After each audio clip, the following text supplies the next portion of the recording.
Hello বন্ধুরা, HD Faruk মালদ্বীপ চ্যানেলে আপনাদেরকে জানাই স্বাগতম। আবারও আজকে চলে আসলাম আমাদের কাজের একটা রিভিউ ভিডিও নিয়ে কনিক সেকশনের সাইডে। তো আপনাদের মাঝে তুলে ধরবো আজকে আমাদের সাইডের মানে অন্য কোয়ালিটির একটা কাজ রানিং ধরছি আমরা, সেই কাজটার ভিডিও আপনাদেরকে দেওয়ার চেষ্টা করবো। এই যে দেখেন, মূলত মানে আমি সিম্পলি একটু ঝুম করে দেখাই আপনাদেরকে।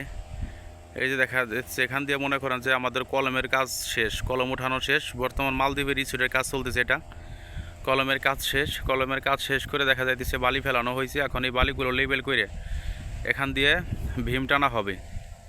ভীম টানার পরে মনে করেন যে ফ্লোর ডালাই হবে। ফ্লোর ডালার উপর থেকে কলম উঠিয়ে তারপরে মনে করেন যে আপনার কাজ করব, পিলার উঠাবো। পিলার উঠিয়ে উপরে মনে করেন যে সেন্টারিং করে ছাদ ডালাই দেব। তো যাই হোক, আমি আজকে আপনাদেরকে মানে অন্য বিষয় একটা দেখানোর জন্য যেটা করছি, দেখেন প্রত্যেকটা রুমে কিন্তু দেখা যায় যে ভিডিওতে, বিশেষ করে রিসোর্টের ভিডিওগুলো আপনারা ফলো করলে দেখতে পারবেন যে রিসোর্টের রুমের সাথে একটা একটা করে মানে সুইমিং পুল আছে, যেখানে মানে লোকজনে গোসল করে বা সাঁতার কাটে, বাইরে কান্ট্রির লোকজন আসবে এখানে। তো সেই সুইমিং পুলটা দেখানোর জন্যই আমি আপনাদের মাঝে ভিডিওটা তুলে ধরলাম। এই যে দেখেন, এইটা হচ্ছে আমাদের সেই সুইমিং পুলের জায়গা। এটা হচ্ছে রুম প্রকৃতি, মানে ওইটা হচ্ছে রুম, আর ওই রুমটা সাথে সাথে এটা হচ্ছে আমাদের সেই সুইমিং পুল।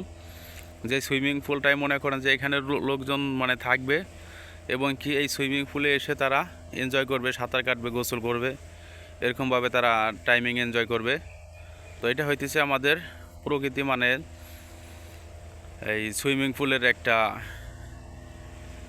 সাইট।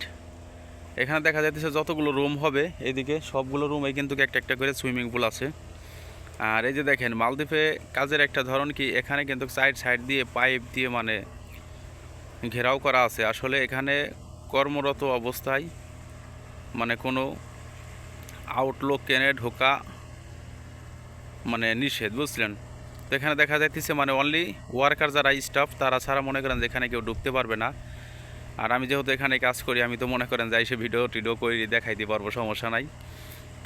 তো অনেক ভাই ব্রাদার জিজ্ঞেস করেন যে ভাই মালদ্বীপের রুমের সাথে সুইমিং পুলগুলো করে কীভাবে। এই যে এখানে দেখা যাইতেছে যে এরকমভাবে দেখতেছেন আপনারা, এই সাইড দিয়ে মনে করেন যে আপনার হবে, হ্যাঁ, এই সাইড দিয়ে মনে করেন যে আপনার ঢালাই হবে। ঢালাই হয়ে দেখা যাইতেছে আপনার 4 ফিট 4.5 ফিট পর্যন্ত উঁচু করা হবে।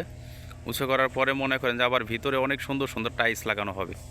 ভিতরে টাইলস লাগানোর পরে মনে করেন যে ফ্লোরে সাইডে সব জায়গায় সুন্দর সুন্দর পাতা টাইলস লাগানো হবে। পাতা টাইলস লাগানোর পরে এখানে মনে করেন যে পুডিং দিয়ে কমপ্লিট করে তারপর এখানে মনে করেন যে পানি রাখবে। আর পানি রাখলে মনে করেন যে সেই পানির ভিতরে কিন্তু বাইরে কান্ট্রির গেস্টরা এসে মানে গোসল করবে। আর এই যে দেখা যাচ্ছে যে রুমটা, এর এক একটা রুমের ভাড়া যদি আপনাদেরকে বলি, হয়তো বা আপনারা অবাক হয়ে যাবেন যে এত ভাড়া। এর এক একটা রুমের ভাড়া হচ্ছে মনে করেন যে আপনার এখন তো এরকম মানে সিস্টেম কমপ্লিট হয়ে গেলে এরকম সুন্দর দেখা যাবে, একবারে এসি রুম, একটা ফ্যামিলি অনায়াসেভাবে থাকতে পারবে এখানে। তো এখানে মনে করেন যে এক একটা রুমের ভাড়া হচ্ছে $2500। $2500 বলতে বুঝেন বর্তমানে $1000 বাংলাদেশের 1,20,000 টাকা যায়। তাহলে হিসেব করেন আপনারা যে $2500 কত টাকা হয়। তো সাথে পাচ্ছি কি, এটা কিন্তু 24 ঘন্টার জন্য, মানে এটা কিন্তু সপ্তাহের জন্য না বা 15 দিনের জন্য না, 24 ঘন্টার জন্য। এখানে সাথে তারা ব্রেকফাস্ট পাবে ফ্রি। তবে যাই হোক বন্ধুরা, মালদ্বীপের নিত্য নতুন ভিডিও পেতে আমার চ্যানেলটাকে অবশ্যই সাবস্ক্রাইব করে পাশে থাকবেন। আর আমিও সবসময় চেষ্টা করব আপনাদেরকে ভালো ভালো ভিডিও উপহার দেওয়ার জন্য।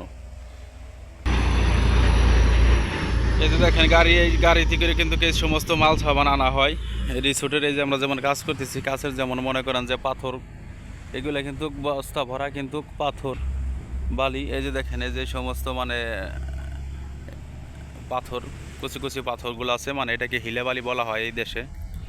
আর এখানে দেখা যাইতেছে ওই যে কোম্পানির লোকজন কাজ করতেছে, দেখেন কোম্পানির আমাদের ইউনিফর্মগুলো দেখানোর চেষ্টা করি ঝুম করে। এই যে দেখেন। তো যাই হোক বন্ধুরা, ভালো থাকবেন। অন্য ভিডিওতে আপনাদের সাথে আবার দেখা হবে। ধন্যবাদ।